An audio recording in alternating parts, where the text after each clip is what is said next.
In order for us to get the best quality, we would be best to mute ourselves for sure. And if you don't mind, you can go ahead and stop your video as well, and that'll help the bandwidth for the rest of the tellers, okay? You can do either speaker view or you can do gallery view, depending on what you'd like. And speaker view, it's pretty nice. Let me see. Hello. Hi, Terry. Hello, Terry. Hello, Terry. No, Glad you made I'm it. here. Yeah, I made it. Okay, so I was just going over a few ground started? rules, Terry. Yes, we started. Okay. So I was just going over a few ground rules. My name is Andrew Loffer, by the way. Welcome to the Sacramento Storytellers Guild third Zoom meeting. Very excited to have you all here today. We got a great lineup, and I'm really excited to hear from them and learn about what they have to say. So Ed has stepped away for a few minutes. We are going to be having a board meeting after this meeting. So those of you who are not on the board, you feel free to sign off when we're done with the last storyteller. So Terry, I believe you have the order and the information on all the tellers, so take it away. Thank you, Andy. And for our first teller is Linda Kennedy, who's told me that she has finished her 79th year, but she's still a septuagenarian for one more year. And when she's not telling stories, she ponders such stuff. And her story today has the intriguing title, Lost in Translation. Linda? Okay, are we ready? Yes, And we're ready to I was go. I was smart enough not to mute myself. I started to, and I said I better not do that. Growing up, I didn't realize that some of the funny things that were said by my mother and father were probably regional things. They had come from the Ozarks. Like my dad's one and only swear word, and for 81 years, and I didn't know him the full 81, but for my 70-some years, all I heard him ever say was hell's bells. Now that confused me because as a kid, I wondered why hell would have bells since bells should be in heaven because that's what had churches. And I just didn't understand that. And my mother would say when people were coming over for dinner, she would say, well, come on over. We're going to put the big pot in the little pot. Well, I didn't understand that either until I figured out that it just means you're going to have a really good time. Another thing she used to say when she and I were in a fitting room and I'd be trying to get into a dress that was maybe one size too small, she would say, honey, that dress fits too soon. And so I just thought, I realized I didn't hear those kinds of expressions from other families. So that was a regional, but my pretty biggest lesson of lost in translation was when I went on my first trip to Mississippi to meet my husband's family. It was Sunday afternoon. We were sitting around under the pecan tree and we were having watermelon and they asked me a lot of questions about my life in California. And then the conversation switched over to the upcoming election. And Charles said, well, I'm going to vote for so-and-so. And Mrs. Kennedy, now that's what you call your mother-in-law in Mississippi at that time. You didn't call her mama. You didn't call her grandma. You didn't call her Miss Mitty. You said Mrs. Kennedy. So Mrs. Kennedy says, Charles, you can't vote for him. He's wet. Well, the first thing I started thinking about was what kind of deodorant did he have? Why would she be worried about him being wet? And then I found out, of course, later that meant he was going to support the selling of alcohol in that county because they were dry and he wanted that county to be wet. Now, this is a secret just between you and me. You can cross over the county line into Laurel County and you can get a 6-pack of beer and you can take it to the drive-in movie and you can drink that whole thing, get back to the house after everybody's gone to bed and nobody knows about it. But that's another story. So one time when we were there and I was trying to figure out what all of this meant, they asked me if I wanted some sweet tea. And I said, well, yes, that sounded good. Well, they brought me some tea that was so sweet, I swear that sugar, that spoon stood up by itself in that sugar. So later that day, they said, Miss Linda, would you like to have some sweet milk with dinner? And I thought about how much sugar would you put in milk to make it sweet? So I said, no, thank you. So they brought me buttermilk. And I said, oh, this is buttermilk. And they said, well, yes, you didn't want sweet milk. And I said, do you have plain milk? And they said, well, plain milk isn't sour, so it's sweet. So then I found out if you want milk, you ask for sweet milk. Then I found out they asked if you wanted bread, you better be prepared to have biscuits or cornbread because they didn't serve that sliced stuff that we had at home. So it was one thing after another that I learned about how to translate what they were talking. Although it was the English language, everything seemed to have a different meaning. Then one day we were invited to be the overnight guest at our friend's cabin at the fairgrounds. Now their county fair is surrounded by 600 or more cabins now that where the people move home for the fair, and it's just one constant party for 1 week long. And we were overnight guests at Janice and Ewell Payne's. Now Janice is the ultimate Southern woman, just perfect in every way. And I went downstairs and I was going to be the perfect guest by offering to help. Miss Janice, what can I do? And she says, Linda, why don't you whip up some biscuits? And I thought, I don't think so. So I said, how about if I make some juice? It's done, Miss Linda, just whip up those biscuits. Well, how about if I make some coffee? That's done, Miss Linda, you just whip up those biscuits. She says, I've got the bacon going, the sausage is done, there's a grit casserole in the oven. All I need for you to do is whip up those biscuits. Well, I looked around, there was no box of Bisquick sitting out, and I had seen my sisters-in-law and my mother-in-law whip up biscuits, and they did not have a measuring cup, they did not have measuring spoons, they just had this type of a thing, and mix it up, and maybe a scoop of lard out of a can, and out came the most beautiful cornbreads and biscuits. And that is something I did not know how to do. So after I tried to offer to help in every possible way, set the table, dust the cobwebs, anything, I had to admit to her that I did not know how to do the biscuits. She said, Miss Linda, what do they teach you girls in California? And she went over to the refrigerator. She got out a can of those Pillsbury Grams. She went over to the counter and she looked straight at me and she whacked that thing on the edge of that counter and she said, whoop. And I realized then that I had been had. And to this day, when I tell friends and family that we're going to Mississippi to visit the family, they'll ask me, are you gonna whoop up biscuits? And that's my lost in translation story. It's funny. Let me see, Terry, I got her. Yeah. Terry, Thank you so much, muted. Terry. love it. That fantastic story. Okay. Terry's muted. I got to find her so I can unmute her. Okay. There, where'd she go? There she is. Oh, there you go. Oh, she's unmuted now. You good, Terry? Okay, I'm ready, and I hope our second storyteller is ready. Marion Ferrante.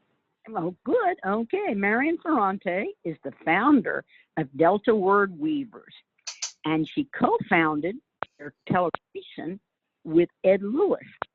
And last month, technical difficulties made Marion telling her story rather difficult. So she's come back today to share her story again, and we're really glad she did. Marion? Thank you. Well, over so many years, we all wonder, is there a Bigfoot way up there in those high mountains? Is there a Loch Ness monster swimming around the waterways all over the country? It can't be. Well, in Antioch, in the whole Delta, people were wondering, is there a gigantic snake slithering in our hillsides?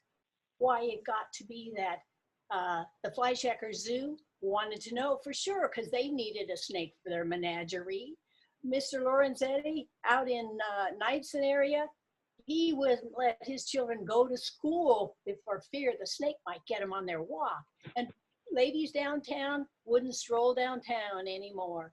It all started July 25th, 1934. Anthony Romano went rushing into the Antioch News office. I have seen a gigantic snake. It must have been 20 foot long. And with that, the fear started. 2 weeks later, three fishermen out on the Delta. Well, they worked at Alhambra High School. They were, worthy and valid people, and they were reporting we were out at Old River a fishing, and this serpent came up and it swam along the water top, and then it swirled around our boat and swam off into the Tules. And then a J. Fujiti out at Knightson at the Hotchkiss Ranch, he said, I have seen a snake. It's 25 foot while it was black with yellow spots. I ran in to go get a shotgun. I went in to get help. But by the time they came back, the snake was gone. But I saw that where the Tules were mashed down and the reeds headed out to Jersey Ferry, he said. Well, Romano was quite concerned, and he wrote to George Pistani, the superintendent of the Fleischacker Zoo. Superintendent called him right back on the phone. Yes, telling about that big old snake. Well, that wouldn't be native to your area, but well, don't you remember, Romano, that 14 years ago, the traveling circus who'd been in Antioch, their 30-foot python escaped. Could be that it'd been living up in the old abandoned mines. It could be.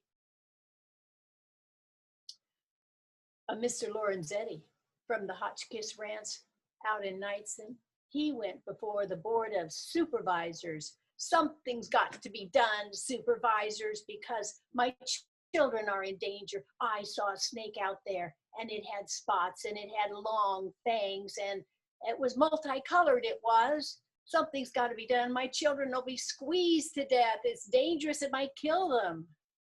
The supervisor on their meeting time put it on the agenda. They discussed, maybe we should form a special snake district. No, let's refer this to the district attorney.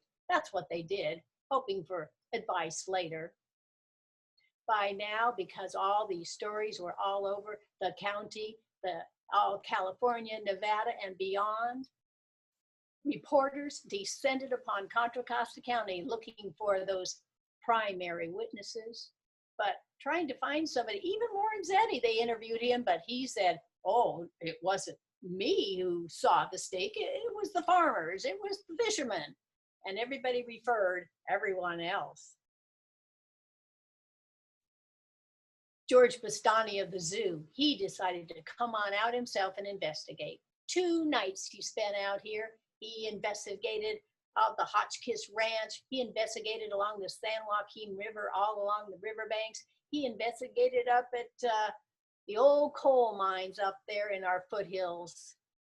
But by now, because all the public had been all over the county, they had mashed down the tules and the weeds and the roadside.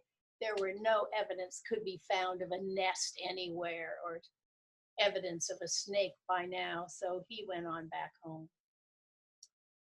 Different times there were a few reports here and there, but in late October and early November, there was a smattering of reports in Antioch on the streets, in the foothills and the outskirts. So many there were that the Dean Marvin, head of the Chamber of Commerce, said, enough, enough, something is done and I'm going to take care of this. I have a plan.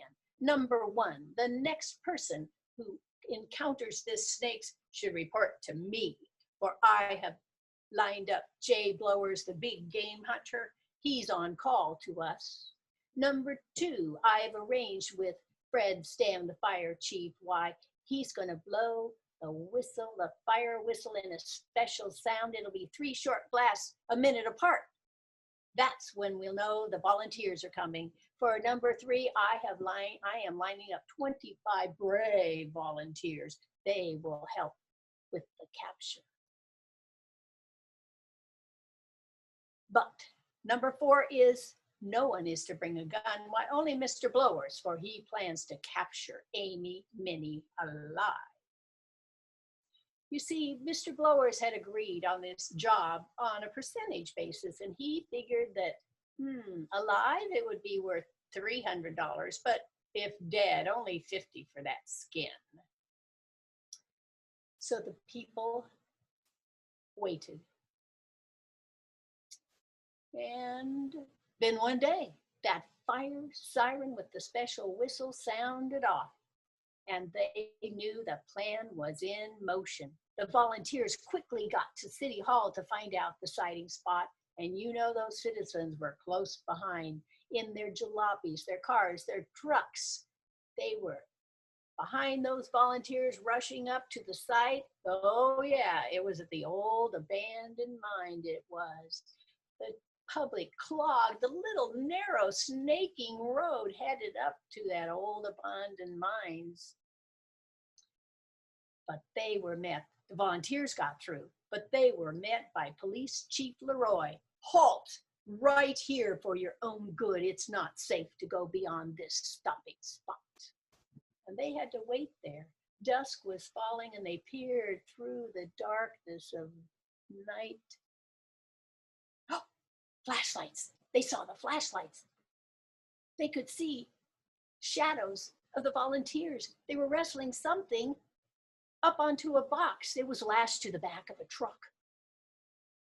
And then suddenly they pulled back from it. They must have captured something, thought the public. But then the truck, it went on further down the road, up by the cemetery and down. You know, that road goes down to Nortonville, and the public said, no, we want to see the snake.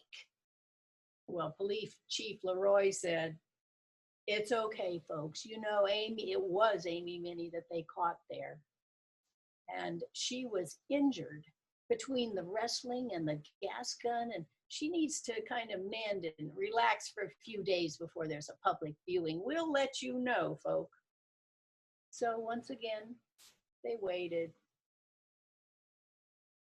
It was just a few days. November 17th, 1934, they had an invitation to the Antioch Memorial Veterans Building. Why, there was a live music dance, but the side room, anyone who dared to do it could go in to the side room to view Amy Minnie.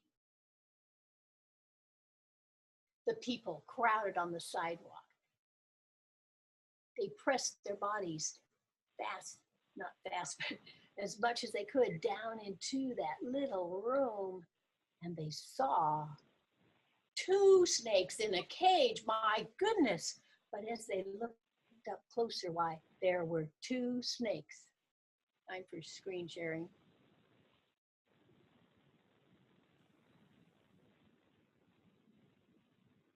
Trying to get my screen share. Is it on?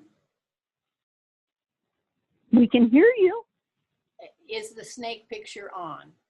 No, the screen share is not on yet. At the bottom, you have to hit share screen, and then it I has to already be did open. that. And is it open to your picture? Your picture had to have been open first in another window. And then you hit share screens and to find it. Oh, rats. Well, I'm gonna have to do, Well, I'll never forget the picture you showed last time. okay. I'll find it while I'm telling the end of the story because I have it nearby. Okay, so they saw these 2 snakes, but the first one was a 27-foot snake of sawdust. The second one, rather more imposing, 32-foot snake. Wow. Let's see. Okay, I got my picture here. That's Yeah, good. hold it up. All right. Hold it up in front of your screen. Back it up a little bit. Back it up to your forehead. Put it to Lower. your forehead. Sorry, I've got to get it. Okay. There you go. Good Lord. Look at the size of that thing. Wow. So behind it, there were these 7 men. You see, they were the ones, but it was only October that they made this because they too were tired of all of those stories. They decided they would make a hoax snake. It was they that planted, during the smattering of stories, Antioch and up at the hillside mines, it was they that planted it out on the road. Why, the big one was a air-filled snake, because A.J. Johnson, he's the one on the far left, he owned Antioch Tire and Electric Shop. and they made it. And it looks so real that some people in the meeting or in the building, they still thought that was a live snake. Now it's not known how many snakes there are, or it's not known what people saw in the early part of summer and fall. It was not known at all. But this Amy Minnie, why, she served her time. And 10 years later, she donated her rubber body to the World War II effort in 1944. So that was her demise, well, her donation to a good cause. Other snake stories have been heard about the county. Is there still a snake out there somewhere? We don't know. Amy Minnie. Yay. Very good, very good.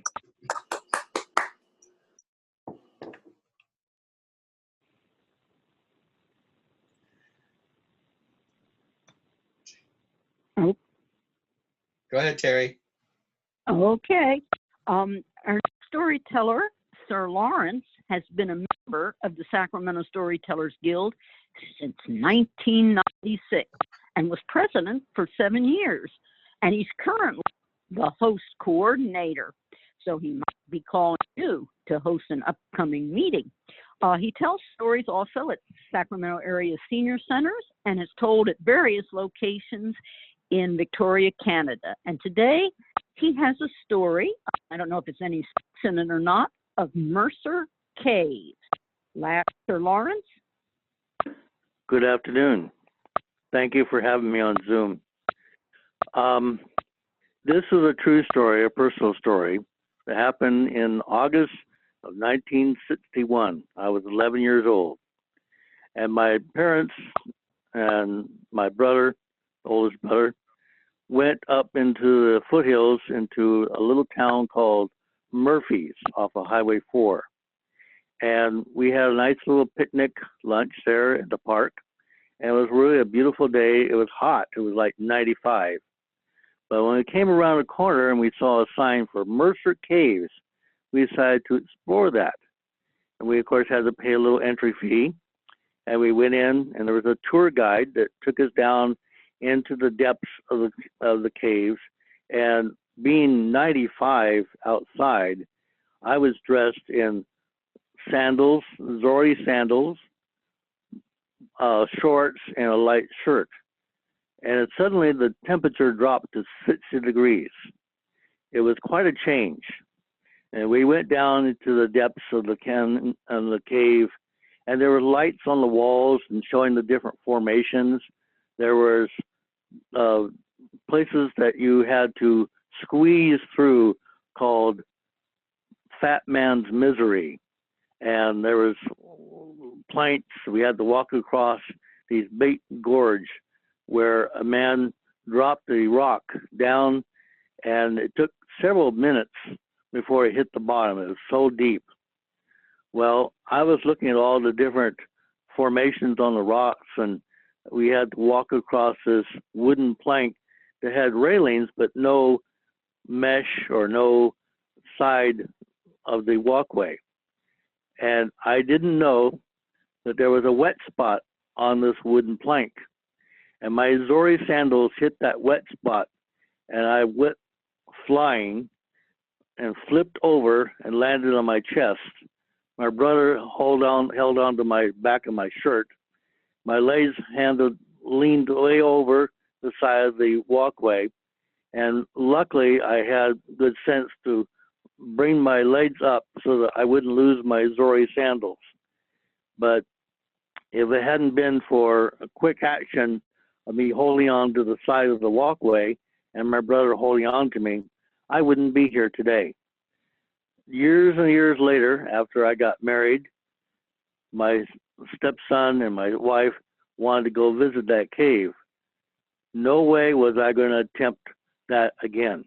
And I have never been back since. Thank you.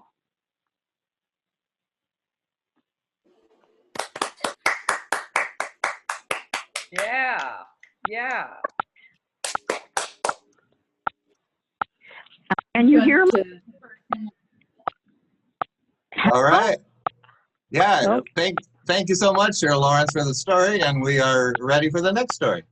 All right. Can you hear me? Yes. Harry, there's a crazy knocking coming from your phone. Oh, I don't know what to do. What? It's not knocking now, though, so go ahead. Oh, okay. Well, when Sir Lawrence told me he was telling a cave story, he said that Karen Daly had a great cave story. Karen had joined the Sacramento Storytellers Guild in 2010 and is the immediate past president, but she's been telling stories for 30 years with Toastmasters. And she is telling her cave story, Going on a Cave Hunt.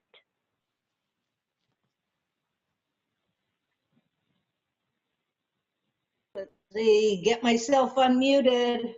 Thank you, Terry. Hello, everyone. This too is a true story. As you could see, I am from Bernie. For most of you know, I lived in Bernie, California, which is up by the Bernie Falls.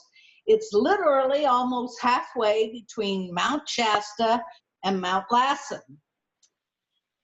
Before we moved up there, for a couple years, we were vacationing at the PG&E Lake Britain campgrounds. And that's how we discovered the Bernie area and just put in a job and we're surprised we got it.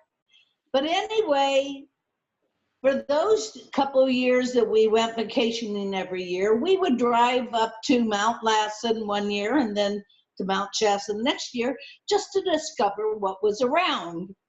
And on one of our drives through, we saw this sign, Subway Caves.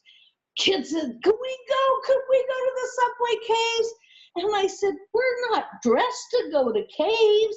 We had shorts on, and as Larry, we had our flip-flops. We didn't have anything warm for the cold inside caverns. So we told the kids, well, if Dad wants, we'll come back tomorrow and we'll have decent shoes, tennies and long pants, and we'll bring jackets in case we get too chilled, and we'll go to the Subway Caves. And that we did. The next day we drove up, and it's off the road away. It's probably about 10 minutes off the main highway 89 that goes between Bernie and up through Mount Lassen. So we get there, we get in the parking lot, we're all ready, we're hiking up to, make sure we have our flashlight, and we turn on our flashlights. We step into the caves, and of course we have to let our eyes adjust because the flashlight's not very big. And maybe we walk 10 feet, maybe 20 feet, but before we know it, we see this light at the end, and I'm saying, whoa, that must be a big cavern up in front that has this light showing through. And a few more steps and a few more steps, and we were out the other side of the Subway Caves. We laughed and had such a good time about that, about getting all prepared to go to these Subway Caves. Well, a couple years later, my father and my sister and my mother decided to come camping with us. And the kids got this idea all on their own. Let's tell Grandma and Grandpa and Auntie all about the Subway Caves. Not those real Subway Caves, but the Subway Caves we had prepared for. So they said, oh, you gotta come and see the Subway Caves, but you have to be dressed for them. You have to have tennies, you have to have long pants, gotta bring your jacket. You know, it's gonna be a big trip. So my mother, because her health wasn't very good, decided maybe it would have been a little too strenuous for her. So she decided she'd stay back at the campground. But my father was always an adventurous, and that's the person I take after. and my sister were all ready for it. So my sister never owned a pair of tennies in her life, so she had to borrow a pair of tennis shoes from my daughter. We all had to get long pants out, find our jackets, get a couple of big flashlights, and we're driving up Mount Lassen to the subway caves. And along the way, my kids are saying, we're gonna go on a cave hunt, going to catch a big one, going on a cave hunt, going to find a big one. They just were building this up to nothing. Before you knew it, we pulled into the parking lot and got out and walked up to the entrance. Now, the entrance to the cave is very dramatic. And you can tell that it was fairly recent because it had only been since 1915 when Mount Lassen blew and the cave was left over after all the lava that came off of Mount Lassen. So it wasn't a really old cave, so there weren't a lot of stalagmites or stalactites, but enough that you had to be careful when you walked. So we all got ready, turned on our flashlights, walked into the cave, few feet, let our eyes all adjust. And like I said, maybe 10, 20 feet, all of a sudden you can see the light at the other end. And my dad says, oh, wow, this must be like Carlsbad Caverns where they have the glow from inside the cavern up ahead. I can't wait to see. And the kids just go, oh, Grandpa, you're just going to be so awesome when you see the inside of this cave. And of course, within 20 feet, we were at the exit on the other side. The family laughed about this trip for years and years. And the thing is when they went back, my father and my sister just kept the story going. They told my mother about these wonderful caves and how she missed this wonderful trip until I couldn't keep a straight face any longer because I had to go out of the room. I was ready to laugh out loud. And so this has always been a memorable trip of going on a cave hunt. Thank you. Very good. I want to go there. Yeah. When you plan your next trip, we're going to join you. Yeah. I've always wanted to go up there. All right. Terry, we are ready for the next teller. Okay, and our next teller is Mark Berry, a founding member of the Foothill Storyteller Guild, and which has the annual Auburn Winter Storytelling Festival that's now drawing about 300 guests for the past 5 years. He's a past winner of the Story Slam at the Sierra Storytelling Festival, and he's telling us about Grandpa working on the railroad. Hi, everybody. I love hearing your stories today. I see there's 24 of us here. This is a good-sized meeting. Well, I was told the theme was summertime, and this took place in the good old summertime when my grandfather was a young man. Now, he was a cowboy most of his life. He herded cattle on the Oregon Trail, and boy, did he have some stories and songs about that. But this happened earlier when he was a younger man. In fact, I think he lied about his age when he said he was 16 so that he could go to work on the railroad. Well, the railroad was hiring everybody, and they didn't look too closely. And sure enough, they put him on. And they said, we're going to put you next to old Gus here. Now, old Gus has been with the railroad 20 years, and old Gus, he's the best spike pounder that we have. Old Gus always hit the spike true, and he always got it completely in and two. And so they put my grandpa side by side with old Gus to learn the trade. And they did. And Grandpa was pretty good as a young man. He could hit the spike true most of the times, and he could get it in only 3 or 4. And Gus was teaching him, and pass the time of day while they were working along. And after a few weeks, they saw this amazing engine with a beautiful train car behind it coming up to the end of the line where they'd already finished.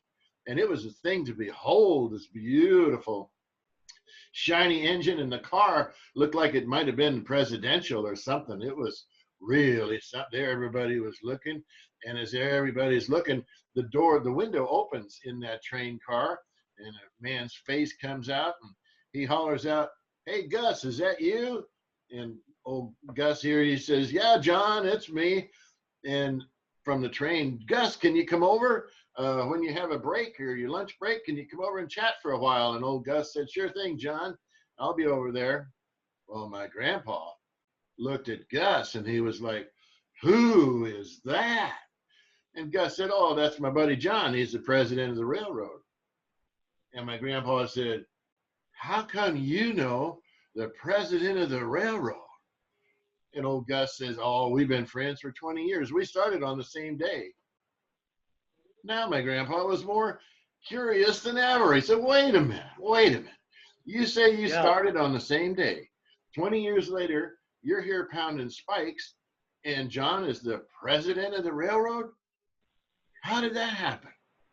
And old Gus said, "Oh, that's the easy part of the story. You see, when we started 20 years ago, I went to work for $1 a day, and John went to work for the railroad." And there it is. I hope you'll share that with young people. Yay, Mark. There they go, Mark. I'm listening So really much. speechless. Fantastic. I think Okay, Terry, Mark has Okay. finished his story and we're ready for the next Oh teller. gosh, Terry's on. Here we go. Oh, there you go, Terry. You're good now. Okay, because our next storyteller is Angela James, a longtime guild member who is steeped in the oral tradition practiced by her family in the Caribbean, and knows that she combines poetry and storytelling into her performances, weaving words, music, and movement in an eclectic fusion that appeals to all audiences. And she's also organized several Sacramento celebrations. And her story today really fits the theme, or it sounds like it does, because it's called Fishin' Summer. Terry, I have a confession to make. I have to go to the bathroom like right now, so could Mark tell another story while I run to the bathroom? I think we've never had that request before, but if our friend Dave Tarvin is ready, Yeah, Dave, I'm always ready. I thought so. No, I no, no, thought so. no, I don't want to mess up. Maybe No, Mark, that's so I gotta go. Okay, we're okay. gonna go So with Dave. We'll go with Dave. Oh, okay. All right, I got Dave? outside my car and I'm trying to adjust this thing so I can kind of move around a little bit. A lot of people in the Okay. parking lot today. You look beautiful to us. Hey, I do look beautiful. Darn, It my beard looks great. does. So that's the good news for today. But the other day, no good news. I Okay, was very, very irritated. I was in the grocery store, and today in the grocery store in the age of Corona could be very challenging, and that's why I was irritated. I was going through the store. I was very proud of the fact that I had my little special mitts on, my beautiful mask, and so did most of the other people that I was shopping with, except that some of those people were really preoccupied, and all of a sudden we had this traffic jam, and we're all stuck in this big aisle. There's like 6 or 7 of us, and then some 20-somethings came up, no masks, no nothing, not a care in the world, just barging their way through. So I scooted off into the aisle, and that's something that irritates me. So I stood in the middle of that aisle, and I took a couple of breaths, and I felt like I had this huge weight on my shoulder. I felt pressured by all this stuff and trying to be safe. And So I took a couple of deep breaths.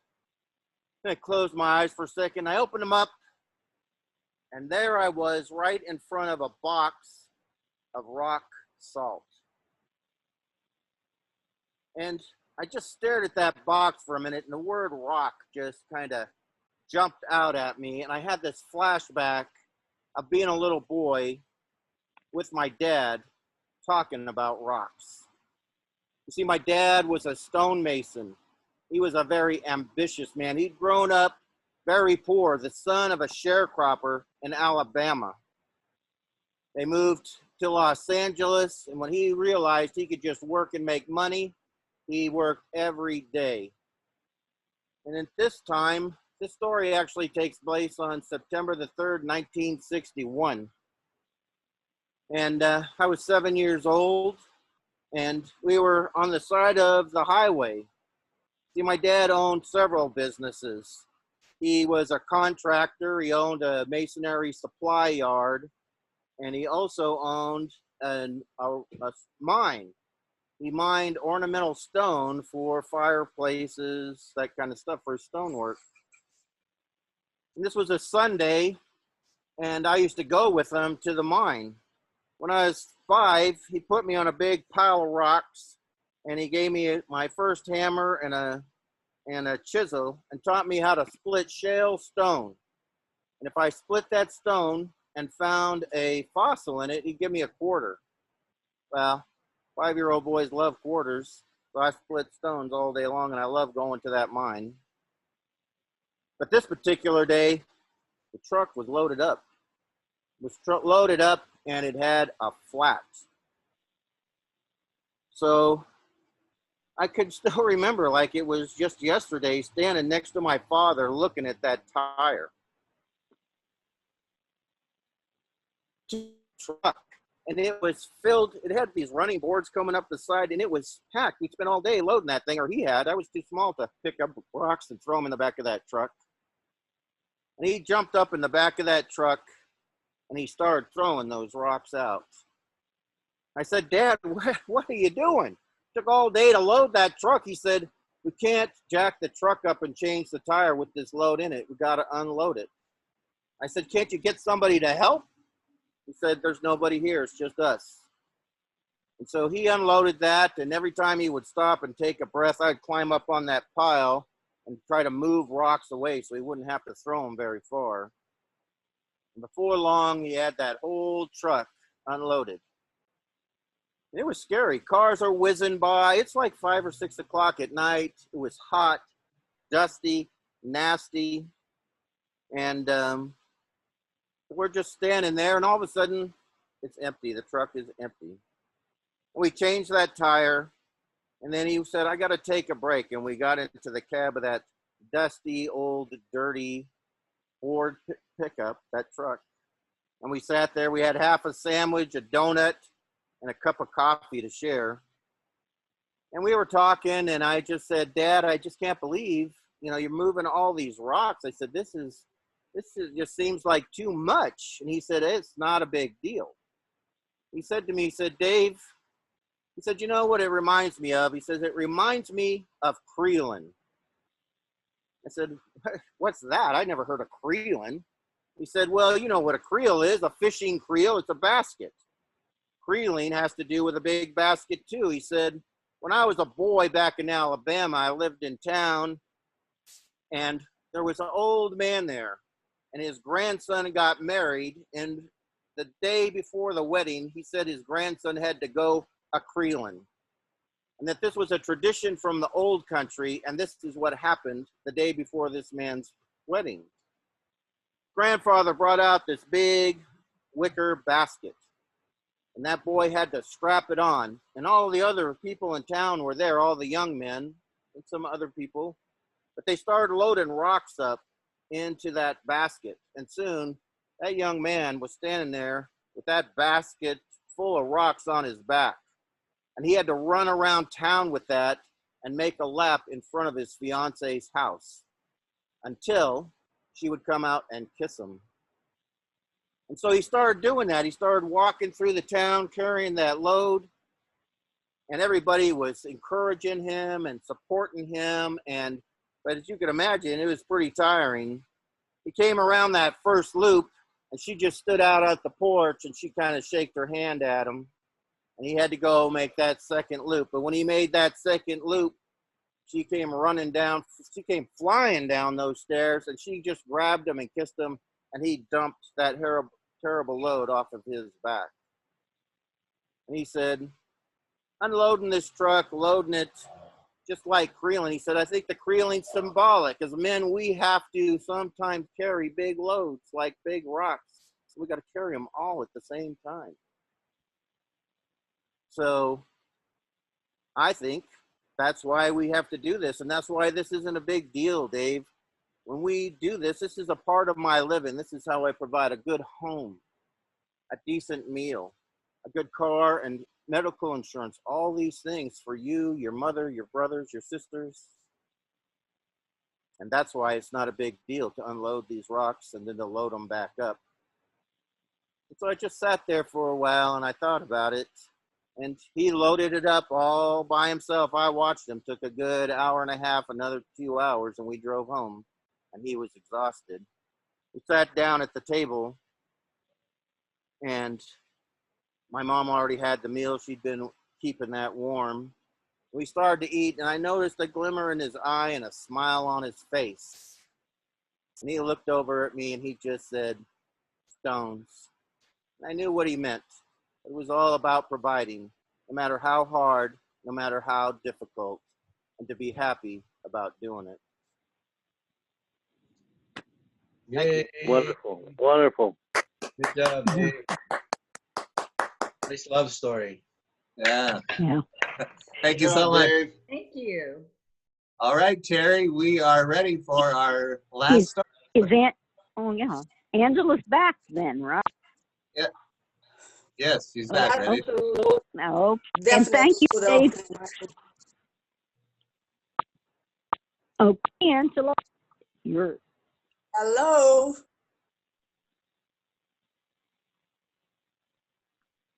Hello, Angela. Oh, are you ready for me? There you are. ready for you? Okay. Oh, that what happens when you have to upset everything by having to go. But you know how it goes. When you gotta go, you gotta go.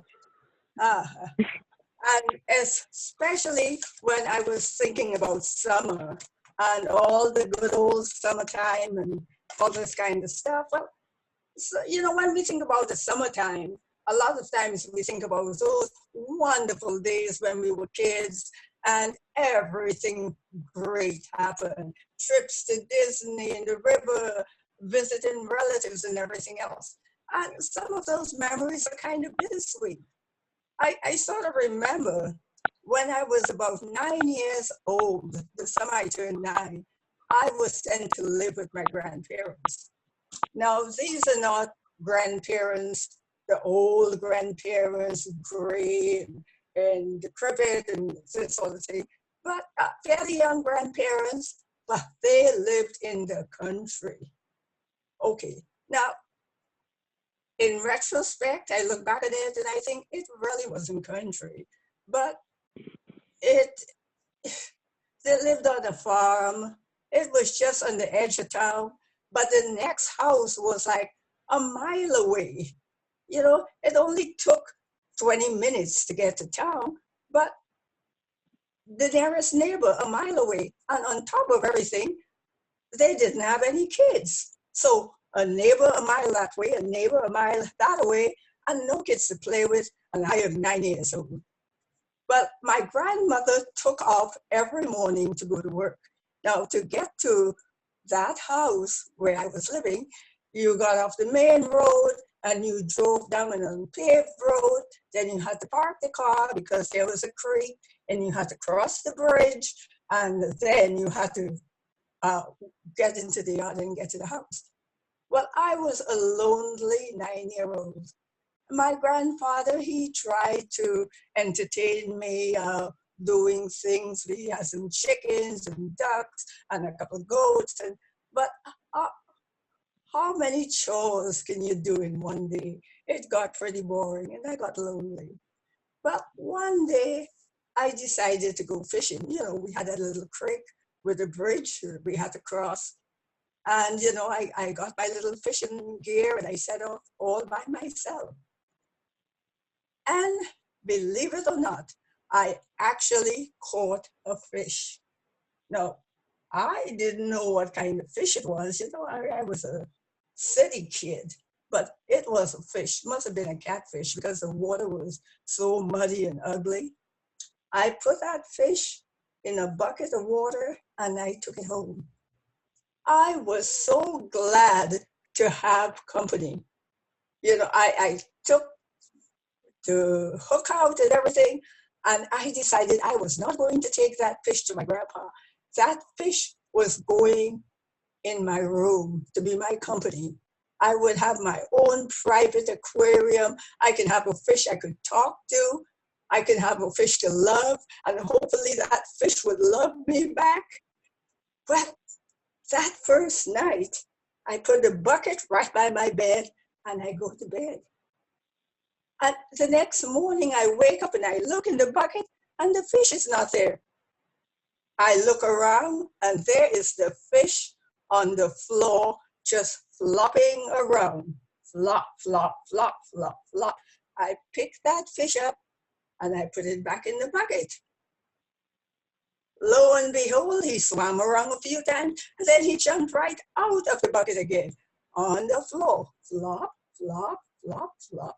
Well, put him back in the bucket the third time, put a big atlas, we still had those world atlases, over the bucket, went out, did my chores, and come back, and there's this fish flopping in the bucket, trying to get out.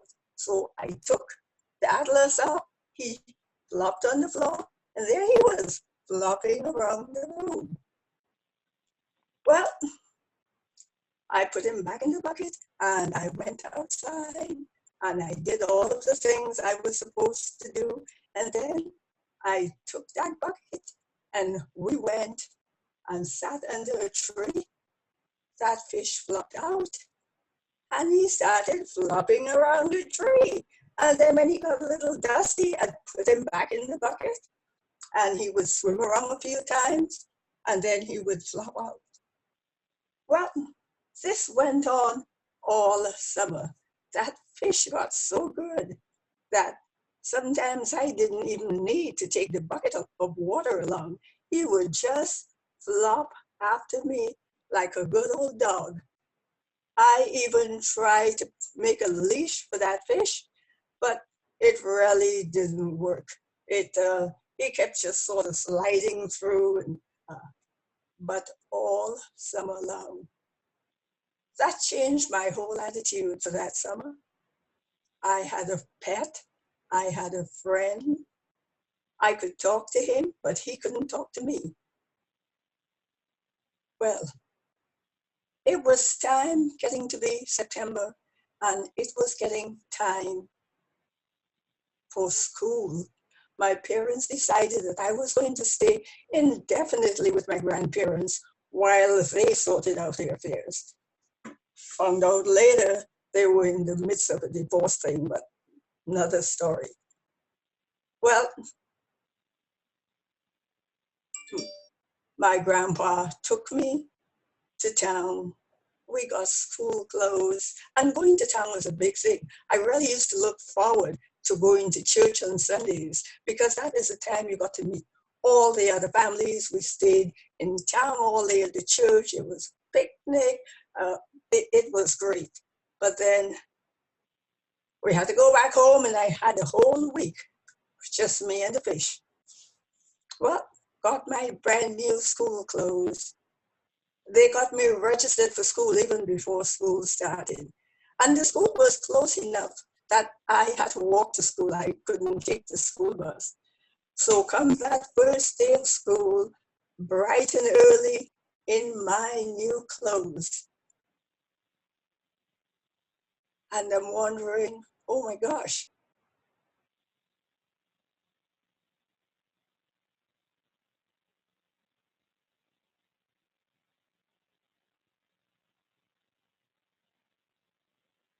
I can't hear you. Angela, we have lost your sound. Yep, I got it. Oh, we got it. Yeah.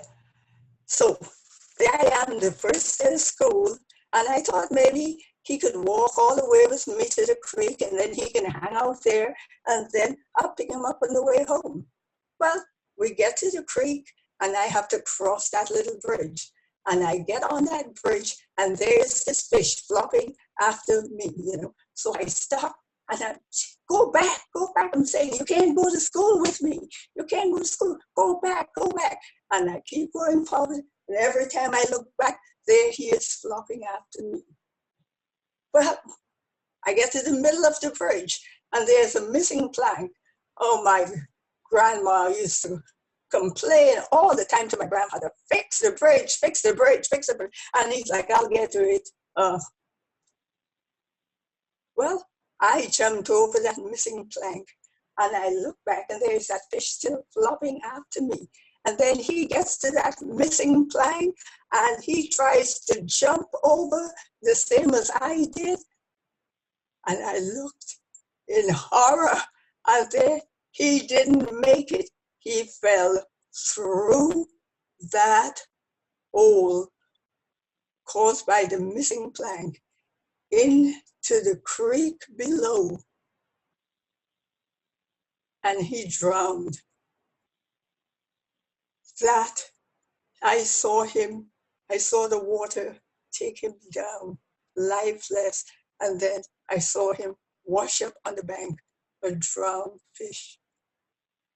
That was the end of my pet, the end of my summer friend.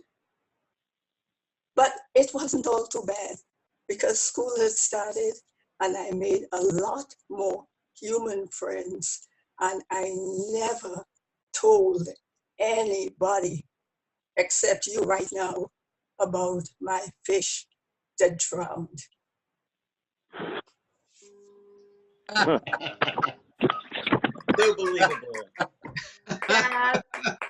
You made it very believable. Yeah, I love it. I'm so sorry that your fish drowned. Oh. And to this day, I cannot have a fish as a pet. I can't even have a goldfish. And maybe that's the reason I don't even eat fish. I'm allergic. Oh. Pretty fishy. Love it, good. Sounds fishy to me. Great stories, everybody. Yes. Sure Okay. was. Mary, do you want Thank you to wrap up? all. Well, I just want to say thank you to all our wonderful tellers today. Angela, you gave a new meaning to that old expression about a fish story. And I think our host in July, I believe, is Al. And so if he calls on you, we hope that you will share a story at our next meeting, which will probably be another Zoom meeting. And those of you who are on the board, we want to stay for our board meeting. But again, thank you all for telling today some wonderful stories that I know I will never forget. Okay, if any of you who have been listening, telling a story, put your name in the chat. The next month theme is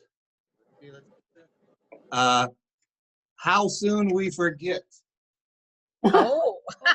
How soon we forget. How soon we forget. And, I love it. And the older I get, how sooner I forget. Yeah. And that's why you better put your name in the chat. I love it. I love it. Okay. Goodbye, everybody. Bye-bye. Bye-bye. Bye. Most of us on the board are going to stay on the board. Yeah. Marion do- is preparing a master list that has the 6 SAC storytelling groups that are running on Zoom. I'll send it to Joyce Orman because she had been reaching out to all of you so that you can come. You're welcome to come to any of the other story swaps. Hope to hear you We're going to see you at the other events. So it has all the numbers there, and you're invited to come. Thank you. Oh, Thank you very much. Diane. Thank you. Good to see all of you. And Thank you. along with what Miriam says, if you want to tell at other events, you Yeah. can just let those people know. Say, I'm interested in being a teller. You know, let me know when that's a possibility. So I know I've told at a couple other events. Angela has told, Okay. and there's lots of events besides the 6 that Miriam's going to tell you. There are lots of other events that I'll send out that are good just to get online and listen to, and you can put your name in a hat to tell stories for some of them too. Yeah, for mine in July, on July 12th, I need some children who tell stories. So I really call on Marion at deltawordweaversatt.net to let me know what children are ready to tell stories. That's what we want. Thank you. Will you put that in? Will you put that in the chat, and then we can just copy it? Sure. Well, how young?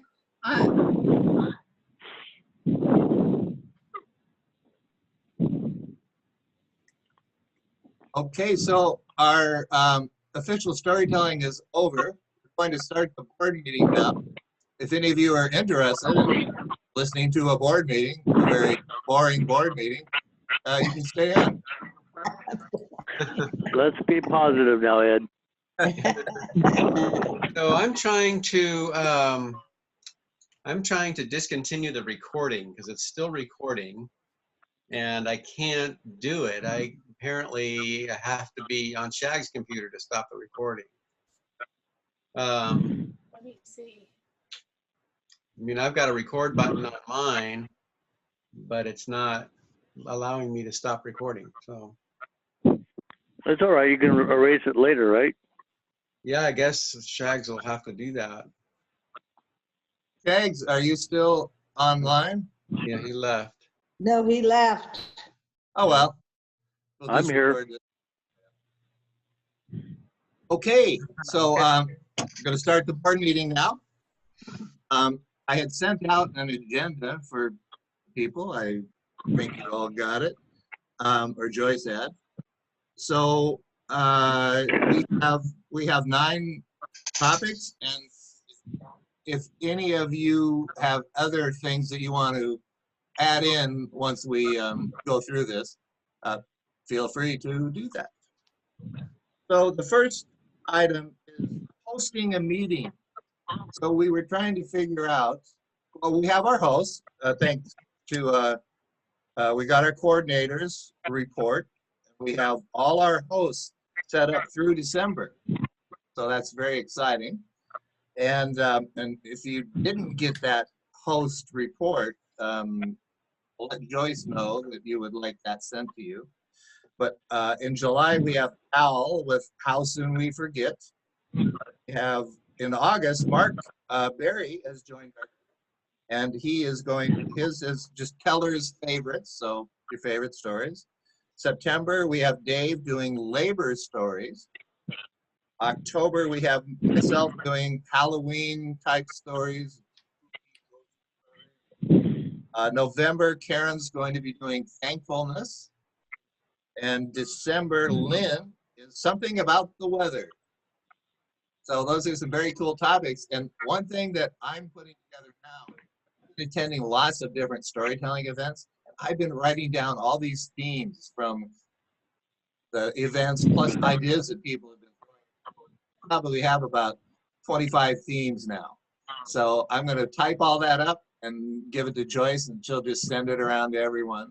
And if you have any ideas for a theme, you know, send them my way, and I'll add them to the list. Okay, so Al, do you want to say anything about July hosting you're going to do? Are you there, Al? Al? Let me try to find him on the thing. Maybe he's muted. No, there he. Oh, he's muted. Unmute. Yeah, unmute everyone. I did, but for some reason he's not unmuting. I don't know why. Unmute all. I'll try unmute all Maybe again. he stepped away. Yeah, maybe. Al, you need to tell Al to unmute himself. probably. Okay, well, we'll go on now. And we'll come back to Al. There, Al, you're unmuted. Are you there? Yeah. Okay, go ahead. So my question to you was, do you have anything you want to tell us about hosting in July? Do you have people or anything you want to say? Let's see. I think the title is How Soon We Forget. And I think the theme is reflecting back on how things have changed over the last few months and trying to kind of remember how they were and contrast it with how they have become. So I think that should be an interesting topic for all. Nice. Okay. All right. And I don't know if we have any in the chat. I know I asked for people who want to tell to put their name in the chat. And Mike Thompson is interested. He's from up in Foothill. If you don't know him, he's a great storyteller. I think I put mine in. Well, I just said it. I just sent a message to Al, so I'll be happy, thrilled to tell. Great. And Dave said he's interested in telling. I'm always up for telling. You know, so you're not going to have a problem filling it. So, okay. Anything else, Al, about that time? About that? No, I think that's about it. Okay. So Andrew's going to talk to us a little bit about accessing these Zoom meetings, just to make sure we're on the same page. I know I got one of the in the text box, Lori Friedman, who's a friend of mine from Davis. She said that she used the link that Joyce had sent out, and it just wasn't working for her. And so, but she finally worked it around and got into it somehow. But I know when I tried it, it worked fine. I did have to put in the password. So that's happening with me now with my new internet service. When I come online or try to join the meetings, it says put in the password. And I know Andrew had told me that he doesn't have to do that. It goes right to the meeting. So yeah. So when I get on these meetings, I actually am on as Stephen Chagrin. So I have to go into, the whole, enter the program and select the meeting and start the meeting. So it's a little different for me. The password and ID number are both on the email that has been sent out. Now, I did notice something today, though, that if you want to make a phone call in, like Sir Lawrence does, the phone numbers weren't on the email. So we might want to send another one out with all those phone numbers on there. Go ahead, Marion.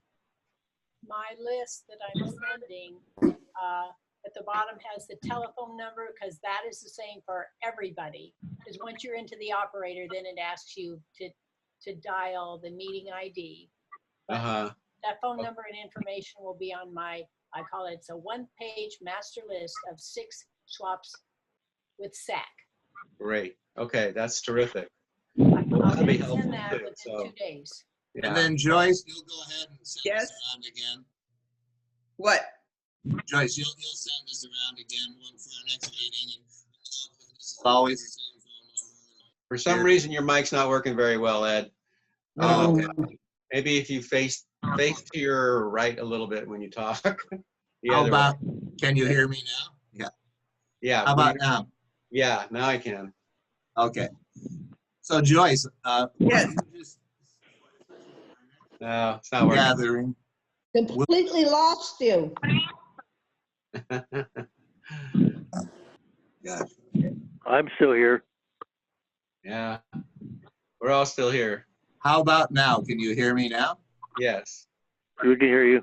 Okay. So Joyce, will you, for the next gathering, send out an informational piece about how to sign in and the phone number that you would need to call, even though it's on there, just a little explanation, or maybe I will do that and send it to you. All right. Good. Shags has that information already. Yeah. Master. It's on the master thing, right? So I'll put together a message, and I'll send it to Joyce, and then we'll send it out to everybody in the Sacramento Storytellers Guild. And And when then I think everybody has a different device, that's the problem. We can't solve problems for everyone. It's all different, and it's just best to experiment ahead of time. A person can go way ahead to the meeting and essentially get into their computer up to the place where it says the host, you're waiting for the host to admit you. That's when you have success of getting in, so they can practice it during the week. It's okay. Okay. So we can put together some sort of directions or whatever that will help people get on. I have that. Can you hear me? Yes. Yes, we hear you. Okay. I have that list also in my records. I just didn't know that we needed it. So all I put in was the ID and but I'll include it in further things. Okay. All right. Well, my wife put in my Zoom phone number in my phone. So now I need just the password and the code. Yeah, the password and the code should be the same from now on. Right, I got it. But she has to read them to me. Okay. Oh, okay. ID number 904. No, that's okay, Joyce. She's got them. Mary Ellen's got them. Okay. I got them. But each time I have to call, she has to read them to me. Okay, no problem. Oh, okay. Okay, so Andrew, you'll put together the info piece, send it to Joyce, and then she'll add that to the whole meeting. Okay. Info. Yeah? Yeah. Right. Yeah. Just for good measure. Yeah. Okay, so our next topic is potential for new locations when we can get back to face-to-face. And I know some people have been checking around libraries, or I don't know, people have used coffee shops before. So has anyone made any connection with a place that we can actually use this instead of Escatron when we're able to do that? Or we can even just maybe keep with Escatron, so. No, Escatron is not opening. Yeah. So I was thinking it would be great to go to Bell Coolidge Library, which is not too far from Eschaton. And they probably have a special room, but the thing is the libraries aren't open yet. Right. And so we really can't do anything with that yet. No, libraries are under phase 4 of the governor's reopening. And so far, they're just doing pickup, return of books, and 2 libraries, but not Bell Coolidge isn't one of them, are open to let by appointment for people to go in a few at a time to use the computer. But that's where they are at this point. Yeah. I thought you were limited to how many people you could have together at one time still. Is that incorrect? Well, yeah, right now we're stuck, but I mean, once we have the ability to meet again, we can investigate Bell Coolidge or some other library. I know the one in Elk Grove's got a room open and it's huge all the time. And so I don't, What's the name of the library you're mentioning, Andrew? I'm sorry? I didn't catch the name of the library you were talking about. It's called Bell Coolidge Library. Bell, B-E-L-L, Coolidge. Okay. B-E-L-L-E with an E. Yeah. Bell Coolidge. Yeah, and it's it's right out of Lounge. But it's also a very busy library. As far as when the meeting room is open, it's almost in constant use. There are a couple of other libraries in the South area where the meeting rooms are more apt to be available. The Colonial Heights Library is on Stockton Boulevard, just not north between Fruit Ridge and 14th Avenue. And then the Martin Luther King Library is right up the street from where Larry lives on 24th Street Bypass, south of Florin Road. And both of those meeting rooms are more apt to be available. Great. Colonial Heights holds 100 people, so it could easily hold our group with people sitting, 6 feet apart probably, and Martin Luther King the same. But there's just no word yet on when, and I don't think meeting rooms are going to be the first thing that'll reopen when the libraries do reopen. And Eschaton does want us back. Good. That's what I was hoping to hear that. It's Yes, just a matter of when. They do want us back when it's time. So Eschaton's okay, but the problem with Eschaton is the parking is so limited. And if we want to get a lot of people coming, then it's really would be, I think, a better idea to go to a library. Well, the library is difficult because they schedule only 3 months of time, and then they don't let you schedule for the whole year. Yes. So, Marion, you run your event from the library, so you've done this for quite a few years. Can you tell us about that? That's why my group does not guarantee the second Sunday of the month, because I can only schedule it 3 months ahead. And when I find I can't have it, I can't have it. Yeah, so you just I have to change the day. So that's not been too big of a problem. Has that been much of a problem for you, Marion? Yes, 3 times a year. That I know. There's 3 events a year. I know for sure I can't get it. But once in a while, the library has something that I didn't know about early, and they take precedent. That's what I live with. But I do know, like 2.5 months ahead.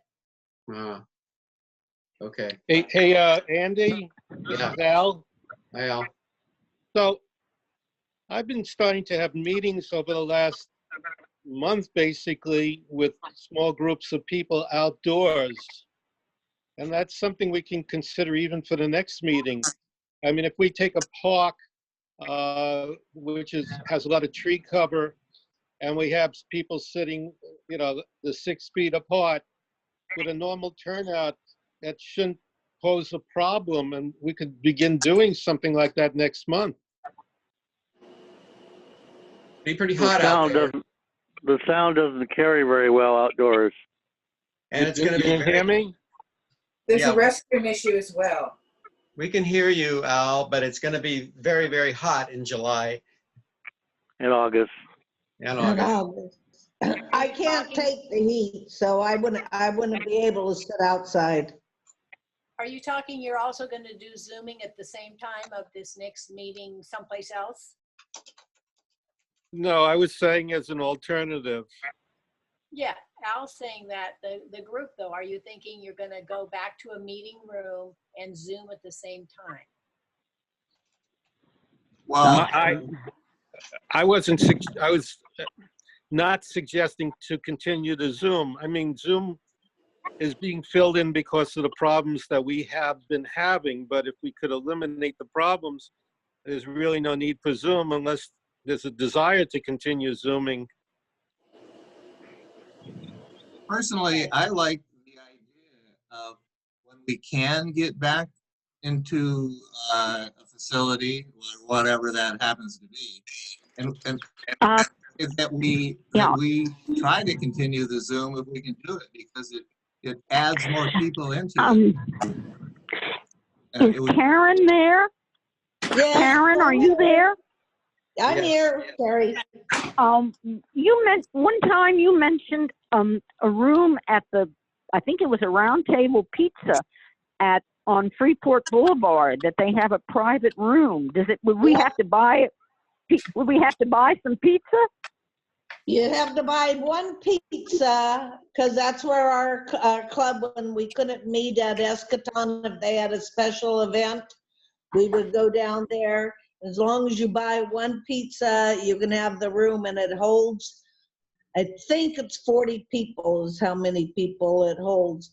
And it's really nice because it's kind of like classroom seating. So you have long tables and lots of chairs, and you have an area up in front for a speaker. And so it really is a very nice room. And I told him I'd be willing to buy pizza once a month to go in and meet there, and everyone will get their own drinks. So we have. Well, the I money wouldn't mind. to do that. Have they reopened for people to go in? Do you know? Yes,